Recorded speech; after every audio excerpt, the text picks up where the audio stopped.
Daniel chapitre 1, verset 8. Daniel prit la ferme décision de ne pas se souiller en consommant les plats servis à la table du roi et les vins de ses banquets. Il demanda alors au chef des eunuques de ne pas l'obliger à se souiller. À travers ce verset, le Saint-Esprit nous fait comprendre que nous devons toujours rester fermes dans toute chose qui concerne notre relation avec Dieu. Dans l'Ancien Testament, il y avait des repas considérés comme souillés et même si sa vie en dépend, Daniel décidait fermement de ne pas en manger. Cette décision lui a bien évidemment ouvert une autre alternative qui consiste à manger que des légumes.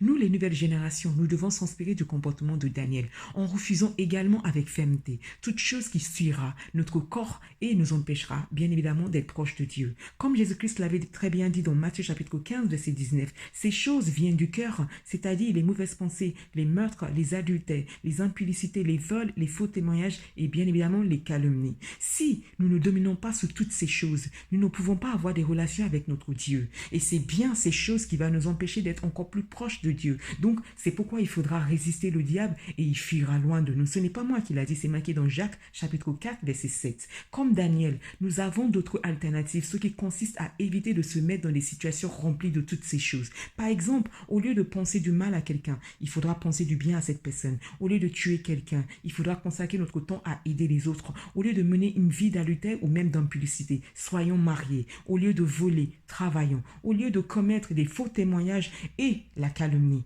taisons-nous. Oui, taisons-nous. Je prie au nom de Jésus-Christ que la grâce immense de notre Seigneur Jésus-Christ, l'amour de Dieu et la force du Saint-Esprit descendent et reposent sur nous et nous aident de toujours refuser avec fermeté toute chose impure. Au nom de Jésus-Christ, Amen. À très bientôt. Bye, c'est Layemi Kende.